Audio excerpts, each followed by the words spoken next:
Now, Iran has stopped expanding its nuclear facilities since Hassan Rouhani became president 3 months ago. That's confirmed in a new report from the International Atomic Energy Agency released during negotiations on Iran's nuclear program. However, the US Congress pushing for new sanctions against Tehran. The news doesn't necessarily mean progress in the talks. RT's Gayane Chichakyan reports. Right now, negotiations with Iran on a nuclear deal are at this very fragile stage with one big component missing: trust. Iranians don't trust the U.S. They've been duped before. Washington doesn't trust Iran when they say they're developing nuclear technology for civilian use and are not trying to build a bomb.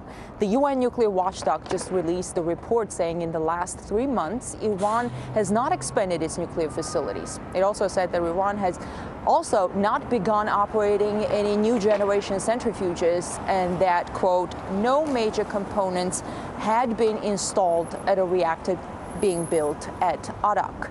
This could be perceived as a confidence-building step that Iran is taking to move forward with a deal on its nuclear program. The talks with 6 world powers in Geneva last week did not produce an agreement, as we know.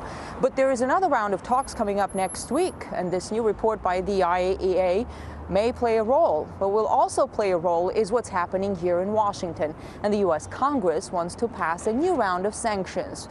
President Obama has urged Congress not to do that. He said if the U.S. is serious about using diplomacy to prevent Iran from developing nuclear weapons, there is no need to add new sanctions on top of sanctions already in place.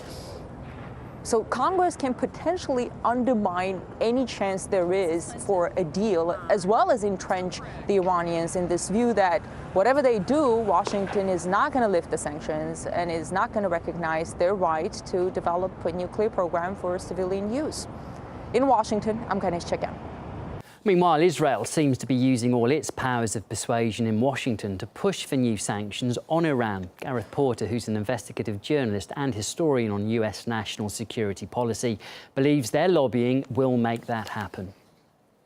I don't think the president's statement or speech at this point is going to hold off the members of Congress who are determined to go ahead with this move. I think the House is more likely to be responsive to Israel's urgings on this and most likely to go ahead with sanctions. This is the track record that both the majority of the Senate and the majority of the House have compiled in recent years, which is to say that they have been responsive whenever AIPAC, the lobbying organization devoted to Israel's interests, has put forward legislation